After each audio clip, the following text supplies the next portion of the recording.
Ja, ja. Så man hører meget det der med, at for eksempel ham der lige har skrevet en bog, som kom ud i Nordkorea som lille, og lige har skrevet en bog om, hvor forfærdeligt det var, og hvad de forhold han levede i.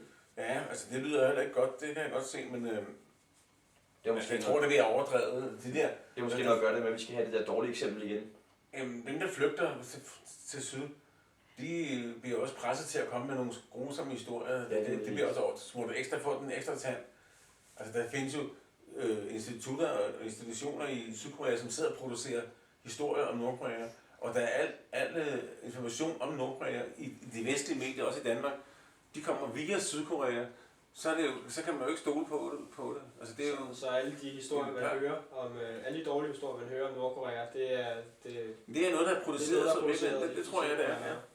Jeg slår, at Nordkorea er en diktaturstat. Det synes jeg ikke, altså, men det er jo, altså, det er jo, hvordan man ser på det. Ja. Altså, jeg mener, at man har indflydelse, men der er jo ikke et samfundssystem, som herhjemme. Men herhjemme, der er det jo også nogen, der siger, at det ikke er demokrati. Altså, det er jo, hvordan man ser på det. Altså, der er jo de borgerlige medier, de fylder jo 99,9%. Ja. Der er jo ikke nogen venstreorienteret presse, næsten ikke. Ja. Og der er masser af fordummende underholdning i fjernsynet, som gør folk, altså, som gør folk, at de er politisk passive og ikke gør noget. Ja. Altså, det er jo også en form for, kan man sige, diktatur, at man bliver så kraftigt påvirket i den retning. Så hvor er demokratiet? Det kan man altid diskutere. I Nordkorea, der har de indflydelse, der er jo flere politiske partier, selvom Arbejderpartiet, det kommunistiske parti, det er det største og det ledende parti, så er der også andre partier, man kan være medlem af, og man kan være aktiv igennem. Jamen det mener de har, altså der findes jo lokalråd og helt ned til kommunerne og amter og så videre, og provinser, hvor man kan blive valgt, og der sidder folk, der bestemmer, som er valgt lokalt. På den måde har det jo indflydelse. Ja, okay.